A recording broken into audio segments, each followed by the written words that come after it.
हमारे दुआरे निमिया पेड़हवा पावना रहसा डोलाई पावना रहसा डोलाई हो त देवर उठेला कमरिया हमें पीरा कोयला बोलिया बोलाई कोयला बोलिया बोलाई हो ते तनी बचन सुनी देवरू भल माई के बोलावई भल माई के बोलावई हो सासू दौड़ी के बेना वहाँ डोलावई कोयला बोलिया बोलई कोयला बोलिया बोलाई हो एक पीरा भौजी के आवई दूसरा पीरा आवई दूसरा पीरा आवई हो तया बाती सरे में जना में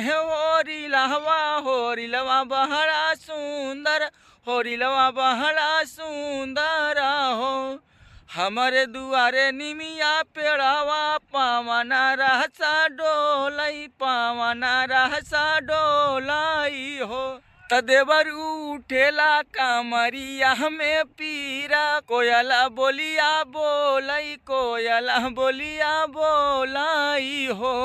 बहुत ही प्यारा सोहर गीत था। अगर आप लोग ध्यान से सुनेंगे तो इसमें बहुत ही अच्छा गीत है। ये गीत दर्द भरा हुआ है इसमें।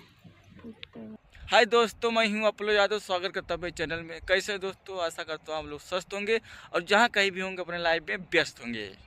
तो दोस्तों मेरा गीत कैसा लगा? अगर मेरा गीत अच्छा लगा हो तो मेरे चैनल का सपोर्ट जरूर करिएगा, एक लाइक शेयर कमेंट जरूर करिएगा।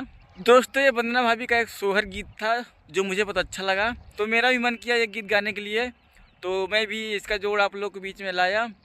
तो अगर गीत अच्छा लगा हो तो प्लीज़ मेरा सपोर्ट जरूर करिएगा। अपनी मिट्टी से जुड़ा हुआ गीत मुझे बहुत अच्छा लगता है, तो मैं वो गीत आप लोग के बीच में लाता हूँ।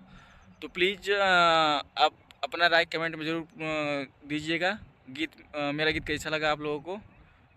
तो दोस्तों मिलते हैं अगले वीडियो में, तब तक लिए बाय बाय, टाटा, टेक के अपना ख्याल रखा, अपने परिवार का ख्याल रखना। जय हिंद, जय भारत।